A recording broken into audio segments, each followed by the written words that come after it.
ఖచ్చితంగా మామూలుగా ఉండదండి. Yes sir. కీర్తన గారు అంబటి రాంబాబు గారు ఒక మాట చెప్పారు, ఖచ్చితంగా ఇది బూమరాంగ్ కాబోతోంది కూటమి ప్రభుత్వానికి అని చెప్పి. ముందుగా మీకు అలాగే ప్యానల్ పెద్దలకి టీవీ వీక్షకులకు నమస్కారం sir. Yes ma'am. So few people know 3-4 days గా ఎంత సంచలనం సృష్టిస్తుంది ఈ న్యూస్. కానీ ఇక్కడ బాధితురాలని పక్షాన మాట్లాడుతూ కనీసం అమ్మకి ధైర్యం అన్నా ఇచ్చే ప్రయత్నం చేస్తున్న వాళ్ళం మేమంతా సార్. అసలు మాకు సంబంధం లేదంటూ ఎవరైతే ఆమెను ఏడిపించారో, బాధ పెట్టారో, ఎవరైతే అధికారం దుర్వినియోగం చేశారో వాళ్ళని వెనకేసుకొని వస్తూ చాటు వ్యవహారం చేస్తున్న వాళ్ళు వైసీపీ కార్యవర్గం.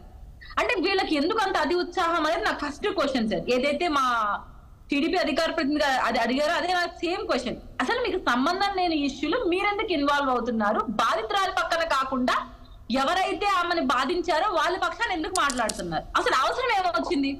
మీకు అధికారంలో ఉన్న వాళ్ళకి సంబంధం ఏముంది? మీది పొలిటికల్ పార్టీ, దాంట్లో మీరు లీడర్స్. ఇక్కడ నేమ్స్ అన్ని ఎవరైతే ప్రభుత్వంలో అధికారంలో ఉన్నారో వాళ్ళు చేసిన తప్పులకి, అండ్ ఒక పెద్ద ఎవరైతే ఉన్నారో సజ్జన్ అతను చేసిన తప్పుని చూపిస్తుంది. కానీ మీరెందుకు కంగారు పడుతున్నారు? మీరెందుకు సంకలు గుద్దుకొని మీరెందుకు ముందుకు వచ్చి మీడియా ముందర మాట్లాడుతున్నారు? నిజంగా మాట్లాడాల్సి వస్తే గన్ను కంటే ముందు జగన్ వస్తాడు. మా హయాంలో ఇలాంటి తప్పులు జరగలేదు. జగన్మోహన్ రెడ్డి గారు పులివెందుల ఎమ్మెల్యేగా ఉన్నారు, ఆయన కూడా మీకు మద్దతు ఇస్తాడమ్మా.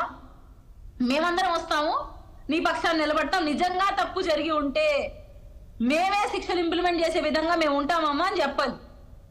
టు బి ఫ్రాంక్ మనం మాట్లాడితే. హలో, చెప్పండి. టు బి ఫ్రాంక్ చెప్పాలంటే అలా మాట్లాడాలి. ఏదైతే రోజా గారు, తానటి వంత గారు, ఇంకెవరైతే ఉన్నారో వాళ్ళందరూ ఈ మాటలు చెప్పాలి. కానీ ఇంతవరకు స్పందించలేదంటే వీళ్ళు ఎలాంటి క్యారెక్టర్స్, వీళ్ళ ప్రభుత్వంలో ఎలాంటి దాష్టికాలకు పాల్పడ్డారో మీరు గమనించవచ్చు. ఇక్కడే సగం మనకు ఆన్సర్ వచ్చేసింది. ఆ అమ్మాయి ఏదైతే బాధపడుతూ చెప్తోందో అది నిజం అనేది బలపరచడానికి వీళ్ళొచ్చి ఆ అమ్మాయి మీద వాదించడమే అర్థమవుతుంది. అండ్ నిన్న మొన్న మనం చూసాం, వాళ్ళ అఫీషియల్ సోషల్ మీడియాలో కూడా ఎవరైతే ఉన్నారో ఈ కుక్కర్ విద్యాసాగర్ మిగతా వాళ్ళు ఉన్నారో దాంట్లో వాళ్ళని సపోర్ట్ చేస్తూ పోస్ట్ కూడా పడ్డాయి. అంటే ఇక్కడ ఎక్కడో ఆ అమ్మాయి గురించి ఒక్క పాజిటివ్ వర్డ్ వైసీపీ ప్రభుత్వంలో పనిచేసిన కార్యవర్గం నుంచి కానీ, ఆ పేటీఎం కార్యకర్తల దగ్గర నుంచి కానీ రావట్లేదు. ఎస్పెషల్లీ అమ్మాయిని టార్గెట్ చేస్తున్నారు. అంటే దీనికి అర్థం ఏంటంటే వీళ్ళ ప్రభుత్వంలో ఆ అమ్మాయికి ఏదో తీరని అన్యాయం అయితే జరిగింది. ఫస్ట్ థింగ్ మనం ధృవీకరించుకోవాలి. అండ్ ఆ అమ్మాయి మాటల్లో నేను ప్రత్యక్షంగా అమ్మాయి ఫస్ట్ లైవ్ కి వచ్చినప్పుడు నేనే ఉన్నాను. అమ్మాయితో మాట్లాడి ధైర్యం చెప్పిన దాంట్లో ఆ డిబేట్ లో ఆ అమ్మాయి పానిక్ అయిపోతుంది సార్. ఒక్క మాట అమ్మాయికి మాట్లాడడానికి ధైర్యం రావట్లేదు. తనేమి ఏదో చిన్న స్థాయి వ్యక్తో కాదు, 18 ఏళ్ళు 14 ఏళ్ల చిన్న మెచ్యూరిటీ లేని అమ్మాయి కూడా కాదు సార్. ఎడ్యుకేటెడ్ ఫ్యామిలీలో కూడా వాళ్ళ అమ్మగారు ఆర్బీఐ ఎంప్లాయ్ అండ్ వాళ్ళ నాన్నగారు నేవీలో వర్క్ చేశారు. బాగా సఫిస్టికేటెడ్ ఫ్యామిలీ అండ్ తను ఒక డాక్టర్, ఒక ఇండస్ట్రీలో ఒక హీరోయిన్. ఇంత మెచ్యూరిటీ ఉన్న అమ్మాయి అంత మెంటలీ వీక్ అయి ఒక మాటకు ముందు ఏడుస్తూ అంత అమ్మాయి మానసికంగా కృంగిపోయిందంటే ఆమెను ఏ విధంగా హెరాస్మెంట్ చేశారో మనం ఊహించుకోవచ్చు. టు బి ఫ్రాంక్ ఇది ఎవరైనా యాక్సెప్ట్ చేయాల్సిన విషయం.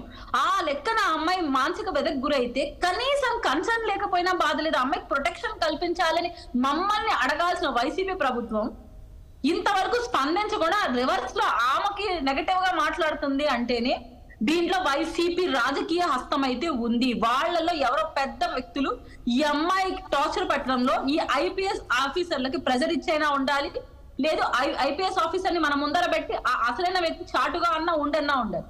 ఇప్పుడు ఇన్వెస్టిగేషన్ లో మనం గమనిస్తే లోతుగా ఇన్వెస్టిగేషన్ చేయడం మొదలు పెడుతున్నారు కాబట్టి అసలైన వాళ్ళు బయటపడతారన్న ఇతోనే వీళ్ళు ముందుకు వచ్చి ప్రస్తావించి మాట్లాడుతున్నారు.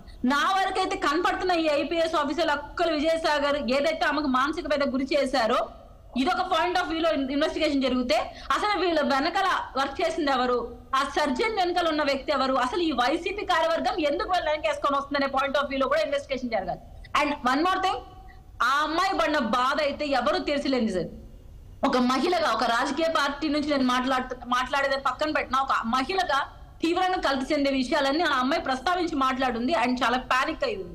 ఆవిడ అసలు లేడీసే ఇబ్బంది పడే సందర్భంలో కూడా నాకు మినిమం నాకు ఇవ్వాల్సిన సపోర్ట్ కూడా ఇవ్వకుండా నన్ను ఇబ్బంది పెట్టారు, నా మెన్స్ట్రల్ టైం లో కూడా నన్ను సతాయించారు అంటున్నారు. ఇంకా ఆమె మీద శారీరక దాడికి కూడా పాల్పడి ఉంటారేమో అని ఒక చిన్నపాటి అనుమానం కూడా ఉంది. ఒక మహిళగా ఆ అమ్మాయి వ్యక్తపరచలేదు, నేను కూడా మాట్లాడకూడదు ఎందుకంటే ఆ అమ్మాయి చెప్పిన రోజు నేను మాట్లాడచ్చు.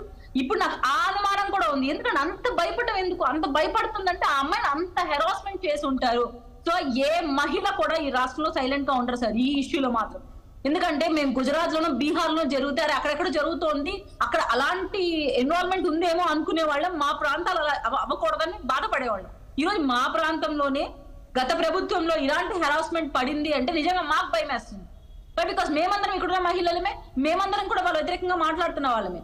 సో మాకందరికి కూడా ఇలాంటి హెరాస్మెంట్స్ కూడా వీళ్ళు వైసీపీ సోషల్ మీడియా త్రూ ఇచ్చి ఉన్నారు. మేమందరం కూడా ఒక మానసికమైన ఒత్తిడికి గురైన వాళ్ళమే సార్ ఎలక్షన్ టైంలో. సరే ఈమె మానసికంగా ఒత్తిడికి గురయ్యి జైలుకి వెళ్ళి మళ్ళీ శారీరకంగా ఇబ్బందులు పడి తల్లిదండ్రులు ఆరోగ్య సమస్యలు పడుతూ ఇటువంటి దాష్టికానికి పాల్పడిన ఏ వైసీపీ క్యాడర్ లో ఉన్న పెద్ద స్థాయి వ్యక్తిని వదిలిపెట్టకూడదు. అలాగే కుక్కల విజయసాగర్ అనే వ్యక్తి ఆ అమ్మాయిని నోట్ పిక్స్ పంపించి మానసికంగా ఆ అమ్మాయికి ఇచ్చిన హెరాస్మెంట్ కూడా మనం మర్చిపోకూడదు సార్. ప్రతి ఒక్క మీడియా సంస్థలకు నేను కోరుకునేది ఏంటంటే మమ్మల్ని కూర్చోబెట్టి డిబేట్ ఎలా మాట్లాడేస్తున్నారో మీ ద్వారా ప్రజలకు ఇంకా ఎక్కువ ఎలా వైరల్ అవుతుందో ఆ అమ్మాయికి న్యాయం జరగాలి. అలాగే అమ్మాయికి రక్షణ కల్పించే దిశగా కూడా మీరు అందరూ ఒక ఇన్నోవేటివ్ స్టెప్ తీసుకోవాలని మనస్ఫూర్తిగా కోరుకుంటున్నాను సార్.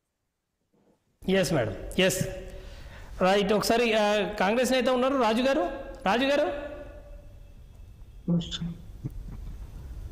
ఎస్ రాజు గారు, ఎట్లా చూస్తున్నారు దీన్ని?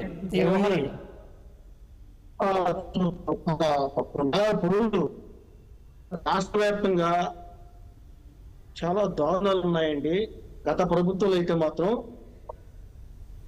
ప్రజలు చూశారు. అలాగే